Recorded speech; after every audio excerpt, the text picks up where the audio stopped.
Bueno, hemos estado tratando de abordar un poquito lo que tiene que ver con la situación de la red social X, ex Twitter, en Brasil y todo el problema judicial que están teniendo allí.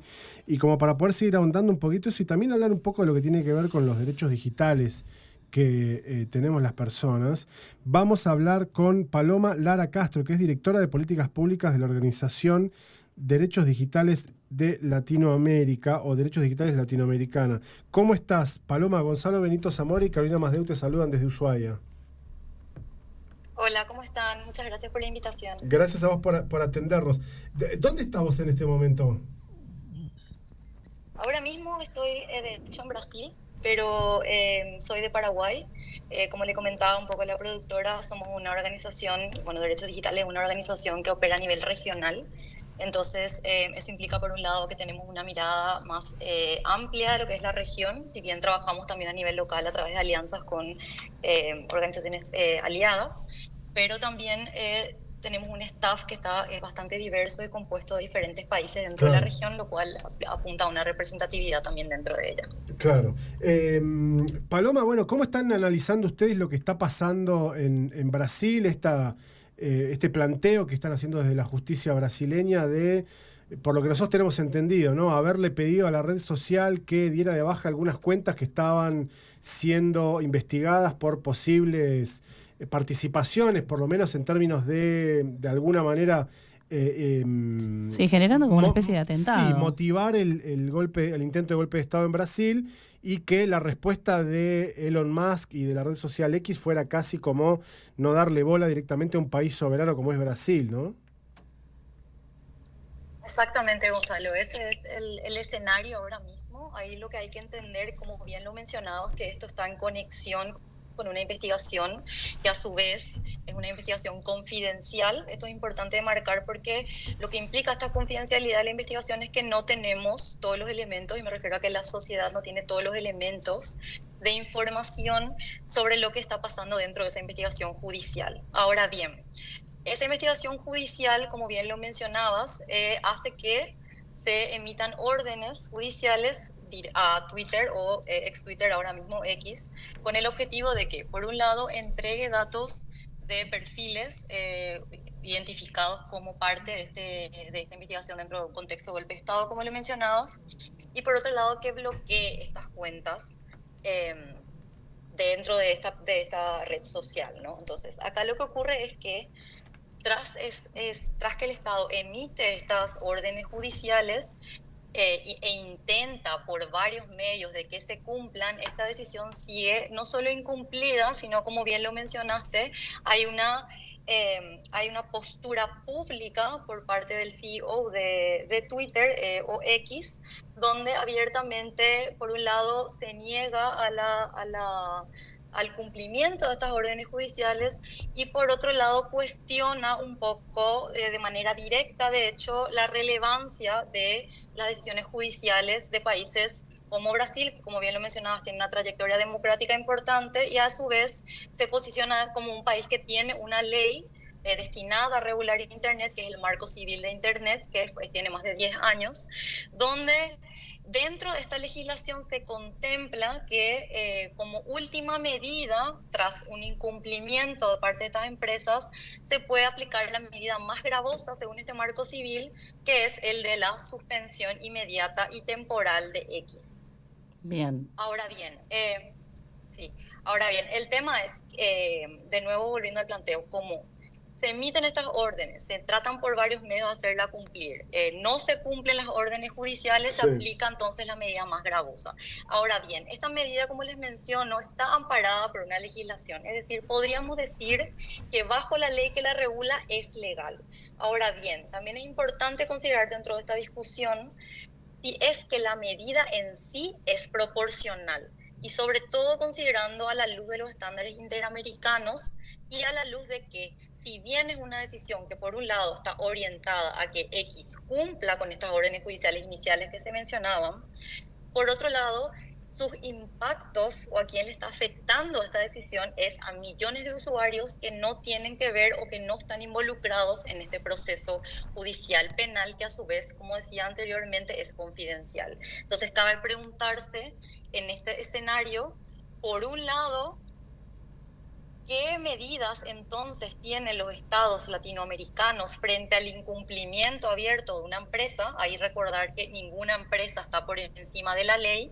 Y por otro lado, cabe preguntarse si la medida en sí es, por un lado, útil, o sea, será útil para hacer cumplir el objetivo, el fin último de este bloqueo, y por otro lado, cómo afecta a los derechos de las personas usuarias de esa red, que utilizan la red para informarse, para ejercer su derecho a la libertad de expresión, para comunicar, incluso muchas, por ejemplo, dependen de eso para sus oficios económicos. Entonces, ¿cómo les va a afectar esto? Y sobre todo, y acá se suma una complejidad de que no hay precedente respecto a, entonces, ante el incumplimiento y el bloqueo temporal, ¿qué va a suceder posteriormente? Es decir, ¿esta medida se va a mantener indefinidamente en el tiempo? Claro. O sea, de lo que estamos hablando es del derecho a la libertad de expresión y el derecho a la información de miles, millones de usuarios brasileños que no están pudiendo hacer uso de la plataforma X. Exacto, estamos hablando de eso exactamente, y cabe analizar entonces dentro de estos matices que lo que hacen también es ilustrar esta tensión que existe, que no es solamente vista en este caso, sino que precede a este caso y que va más allá de este caso, que tienen que ver con la tensión entre las Big Tech o las empresas tecnológicas y el poder de los estados de hacer cumplir con su ley. Y qué medidas aplicables y efectivas entonces tenemos o cuentan los estados para proteger a sus usuarios dentro de esta tensión de empresas del norte que a su vez cumplen de manera selectiva con órdenes judiciales. Eso podemos ver como en Estados Unidos sí cumplieron con ciertas órdenes de bloqueo de cuentas, pero no lo hacen en Brasil. Entonces, ¿qué precedente sienta esto también? Es una situación compleja que obliga a mirar desde una manera matizada. Claro, porque digamos que ahora se pone a Brasil como, podemos decir, se lo vende como un héroe de resguardo, y porque también está de alguna forma es como algo también hasta a la hora de vender este tipo de guerra con las grandes empresas o las grandes corporaciones, de decir, bueno, listo, un país latinoamericano hace tambalear a una empresa norteamericana, pero no nos olvidemos también que hoy los norteamericanos están en litigio con TikTok, por ejemplo, y también están en la misma disyuntiva, de alguna manera. Digamos que son situaciones distintas porque en este caso, como te digo, hay una orden judicial y la decisión, o sea, el análisis al respecto de eso está entonces cómo hacer que las Big Tech cumplan con una decisión judicial. En el otro caso tiene que ver con unas cuestiones más geopolíticas, donde están operando dos estados ahí, que tiene que ver con China y con Estados Unidos, y donde hay un temor por parte de Estados Unidos o una alegación de un temor, un alegato de temor de que esta plataforma de alguna manera pase los datos de los usuarios de Estados Unidos al gobierno de China. Son situaciones distintas, si bien obviamente podemos entender la unión en cuanto al bloqueo y cómo eso podría afectar los derechos de los usuarios, que no se relaciona con las contiendas que tienen los estados. También es importante mencionar que la impunidad por parte de estas empresas Big Tech ha sido la regla en las últimas décadas, y el Estado brasileño, en particular el Poder Judicial, sí ha peleado mucho para que las empresas de Internet estén sujetas a su jurisdicción soberana. Esto obviamente no es exclusividad de Brasil. Por ejemplo, Europa también ha avanzado mucho en obligar a las empresas de tecnología a establecerse localmente y cumplir sus reglas en materia de protección de datos, contenidos, entre muchas otras cosas.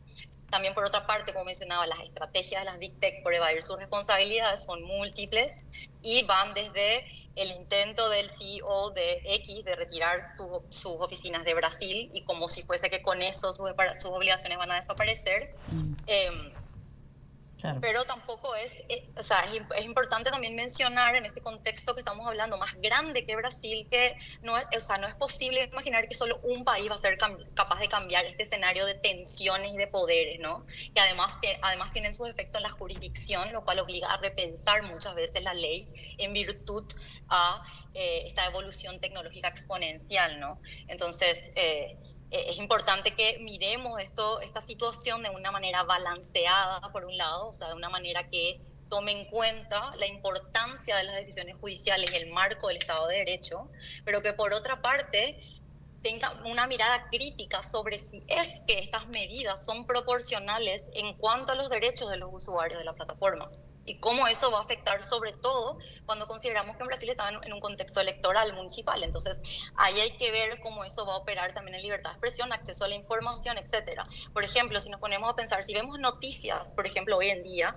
y ustedes más que nadie lo sabrán por al ser periodistas, vemos que muchas veces las noticias, cuando hablan, por ejemplo, de comunicaciones oficiales de un estado, por ejemplo, siempre hay una cita de, por ejemplo, Petro de Colombia dijo tal cosa mediante X. Exacto. Entonces, es como esa plataforma se está utilizando como una forma en que los gobiernos están comunicando sus decisiones. Es decir, por más de que técnicamente hablando la red social es privada, ¿verdad? Porque pertenece a empresas y tiene fines económicos y modelos de negocios, etcétera.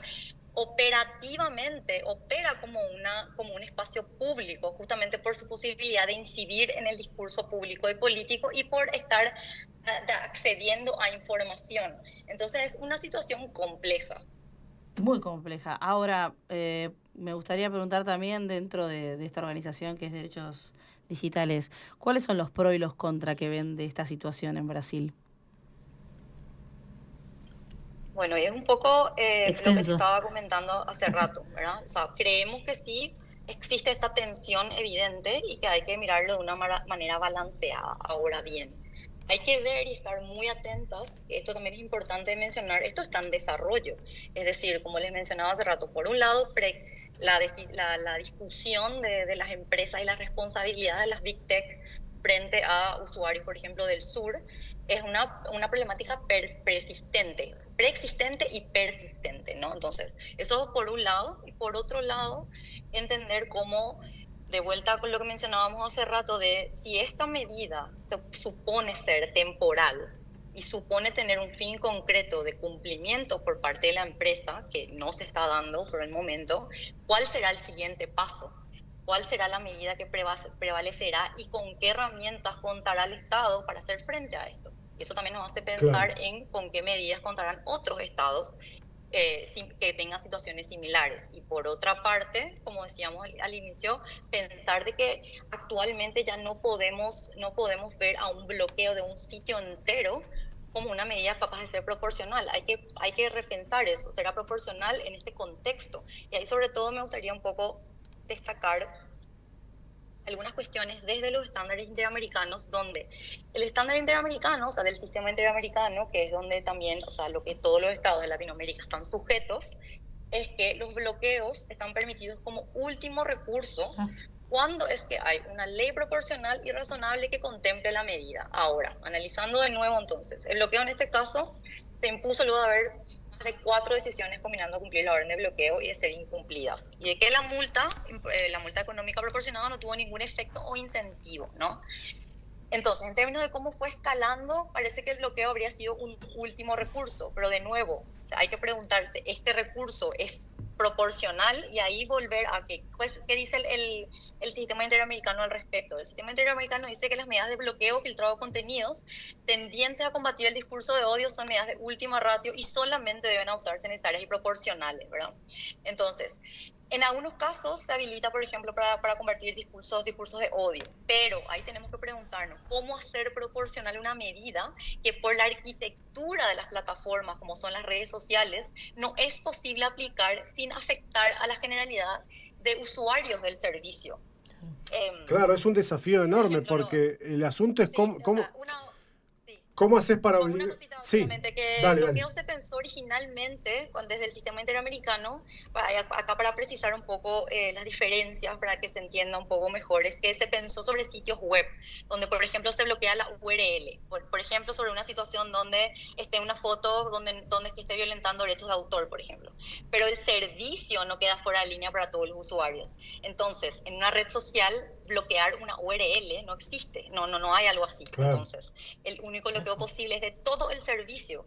Pero la misma Relatoría de Libertad de Expresión del sistema interamericano advierte que bloqueos de servicio web es incompatible porque es una medida desproporcionada y por tanto incompatible con la protección de los derechos humanos en línea. Entonces, ¿cómo hacer proporcional una medida que por su naturaleza y cuando se lleva a las redes sociales no puede serlo? Claro. Entonces, ahí está la tensión. Estamos hablando con Paloma Castro Lara, que es directora de Políticas Públicas de la Organización de Derechos Digitales Latinoamericana. Paloma, ¿y hay algún antecedente, o por lo menos, tal vez, te diría hasta un paper, si querés, algo que alguien haya escrito respecto de cómo se puede abordar? Porque si el desafío es, en todo caso, para la justicia brasileña, che, yo tengo que bloquear, necesito que bloquees 4, 5, 10 cuentas particulares porque están siendo investigadas por posible atentado contra el sistema democrático de mi país, y el dueño, la red social no se somete a la justicia.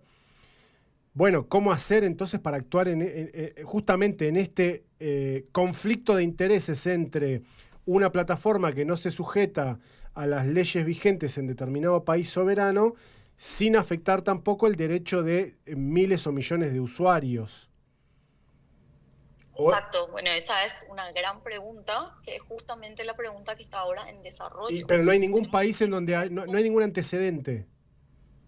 A ver, hay antecedentes de bloqueo, incluso por parte de Brasil y por parte de otros países, como te mencionaba, por ejemplo, este informe de la Relatoría de Libertad de Expresión, que ofrece bastantes lineamientos sobre cuándo una medida de bloqueo puede ser proporcional y en qué términos, ¿sí? Eso por una parte. Pero por otra parte, sí nos encontramos ante una situación nueva, que es qué pasa cuando existe una ley marco legal, aplicable, democrática, dentro de un sistema constitucional, que emite una orden y no es cumplida. Esa situación de no cumplimiento abierto y por parte de una empresa de una manera tan pública al mismo tiempo, es algo que sienta un precedente muy peligroso. Eso es lo nuevo, claro. Entonces, eso es lo que tenemos que ver, qué va sucediendo con la situación, un poco también lo que te mencionaba de, bueno, ¿qué va a pasar con este bloqueo? ¿Va a seguir siendo indefinido? Claro. ¿Cuál va a ser la herramienta que va a tomar entonces el Estado ante esta falta de incumplimiento?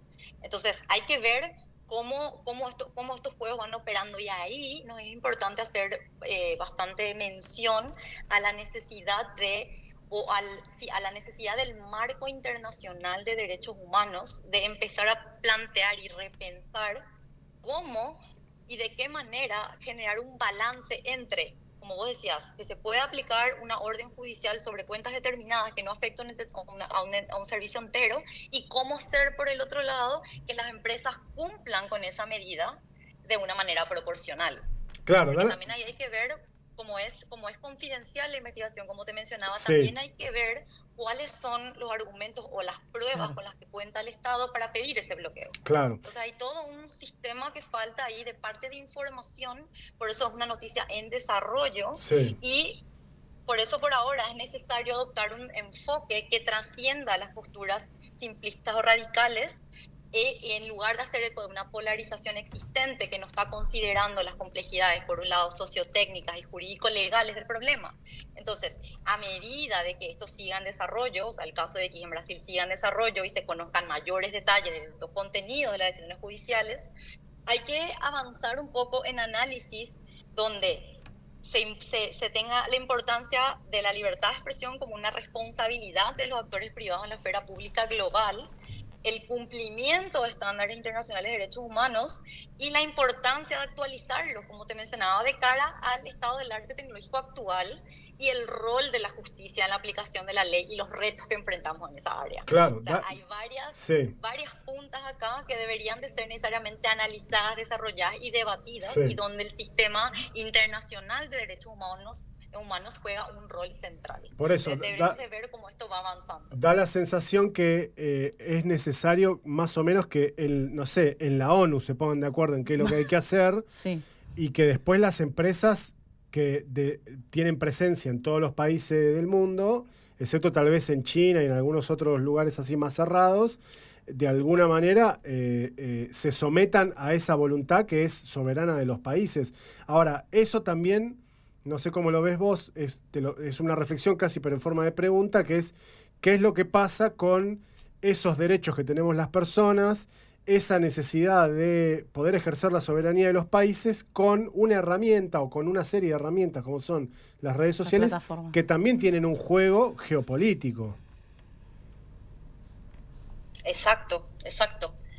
A ver, por un lado, haciendo también una reflexión, es por un lado mencionar que existen, ya sí es importante mencionar esto, que existe cierta jurisprudencia aplicable del sistema internacional, como te he mencionado, por ejemplo, del sistema interamericano, pero también cuando pensamos en ámbito ONU, también tenemos, por ejemplo, los principios de empresas y derechos humanos, que aproximan o apuntan a generar un poco un nivel de coordinación y cooperación, pero también un sentido de responsabilidad de las empresas de cumplir con derechos humanos. Entonces ahí se arma como ciertas bases que son sólidas y que pueden ser y deben de ser aplicables, pero también por otro lado, como te mencionaba, esta necesidad que plantea esta situación de repensar ciertas cuestiones de cómo son aplicadas a un ámbito tecnológico creciente y evolucionante como es el tema de la tecnología y sobre todo lo que son las redes sociales, ¿no? Que las redes sociales, como estamos conversando, son propiedades privadas, pero fungen como espacios públicos. Es como un híbrido que quizás es muy novedoso y sobre todo también por el alcance de participación y de acceso a la información por parte de la ciudadanía. Entonces, en definitiva, quedarse fuera de un espacio puede generar definitivamente consecuencias a la libertad de expresión. Más aún cuando consideramos esta otra medida gravosa que sale desde el Poder Judicial, desde el juez federal, que tiene que ver con las multas a usuarios, a personas que utilicen VPNs o para poder, o lo que son conocidas las redes virtuales privadas, ¿verdad? Para poder acceder, que evaden esta suspensión y puedan acceder igual a la red social, lo cual genera, por un lado, una imposibilidad de aplicación y, por otro lado, un precedente peligroso, dado que muchas personas utilizan VPN por cuestiones de seguridad o de privacidad, y que eso es un derecho garantizado. Claro. Entonces, son varias tensiones que juegan acá y que merecen ser analizadas con cautela y a la luz de los estándares interamericanos y de derechos humanos en medida general. Claro. Evidentemente, como mencionas, hay tensiones geopolíticas que también deben ser analizadas. Por eso esto no es una situación netamente procedimental. Está el aspecto procedimental, pero también está el aspecto de fondo, también está el aspecto social y también está el aspecto político. Sí, Entonces son varias cuestiones que confluyen. Sí. Es realmente apasionante. Nosotros, bueno, viste, estamos acá en Argentina y tal vez hoy, por ejemplo, salieron los datos de inflación, entonces tal vez estamos como muy encerrados sobre la cosa diaria, pero realmente, bueno, vos lo sabés y además te dedicás a esto, pero también se lo digo a la audiencia, es lo que está pasando en este caso puntual de Brasil y la red social X es realmente paradigmático, no solamente la época que vivimos, sino que, bueno, es realmente apasionante y bueno, vamos a ver cómo termina. Te agradecemos mucho por este tiempo, Paloma. Le agradezco mucho por la invitación, por esta conversación tan interesante y necesaria, y bueno, acá abierta a seguir conversando en futuros momentos. Muchas gracias, hasta luego. Muchísimas gracias. Hasta luego. Chao.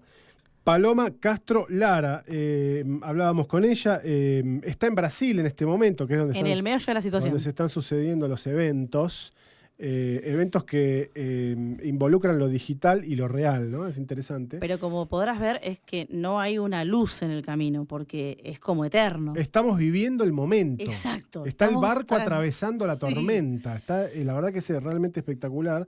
Y hay, como decía ella, muchas cuestiones que se atraviesan, que tienen que ver con soberanía, con derecho al acceso a la información, libertad de expresión, cómo se maneja la justicia, la geopolítica, bueno, toda una serie de cuestiones que es para una serie. Pero verdad, ya no tiene que joda. estar escribiéndose, porque aparte... Lo que pasa es que las cosas se escriben que... con los hechos. Exacto, total. No viene alguien y te dice, che, mirá, va a pasar esto en Brasil dentro de 6 meses. Así que no. Bueno, pero escucha, ella misma está diciendo que falta un montón de info, porque esto es confidencial. Claro, claro. Entonces, es muy difícil agarrarse de algo también. Pero ahí es una de las preguntas que hiciste vos. Es como, bueno, ¿y entonces cómo es? Porque si yo no corto de raíz, ¿cuál es la situación? Pero vos pensá en esto. Pensá en alguna persona que también puso plata en Twitter porque está promocionando algo. Los gobiernos ponen plata también en Twitter. Sí. Y los particulares, las empresas. La gente se informa por redes sociales, no se informa por los medios tradicionales. Bueno. Ya. Entonces hay un montón de... Bueno, lo decía Agustín Espada la semana pasada también, que él también entendía como que era un poco excesivo Es muy radical. bloquear la red social porque eso afecta a millones de brasileños y que es súper entendible, como también yo me pongo en el lugar del juez y digo, che, yo te pedí 4 veces que bloquearas a este usuario, Sí. te pedí que pusieras un representante legal de tu empresa en mi país, porque vos estás operando en mi país y vos haces lo que querés. No, papito, así no funciona. No, y aparte, Entonces también hay un país, a inclusive través de un hasta juez, pagan multas. ejerciendo su soberanía, ¿no? sí. Y muy interesante lo que decía Paloma, que también es para pensarlo nosotros desde el hemisferio sur, que es cómo estas empresas en países europeos, Estados Unidos y algunos otros, cuando hay alguna sentencia judicial, los tipos se someten. De hecho, hemos visto infinidad de veces, sobre todo a Mark Zuckerberg, Oh. yendo a dar respuesta a las A la- comisiones bicamerales Sí. que arma el Senado de Estados No, Unidos. o enjuiciado también. Y acá los tipos no quieren abrir ni siquiera una oficina comercial para poder demandar a alguien. Para tener una si hace representación, falta. claro. Pero bueno. Bueno, ella era Paloma Castro Larga. Lara, Sí. directora de Políticas Públicas de la Organización de Derechos Digitales de Latinoamérica. Sigan esa cuenta, está muy interesante, todo el tiempo tienen data, pero de primera, que es Derechos Digitales. Yes. La van a encontrar también en la página web. La página web es para que leer sin parar y la verdad que todo el tiempo tenés que googlear cosas porque es infernal la Claro. cantidad de info que manejan. Claro.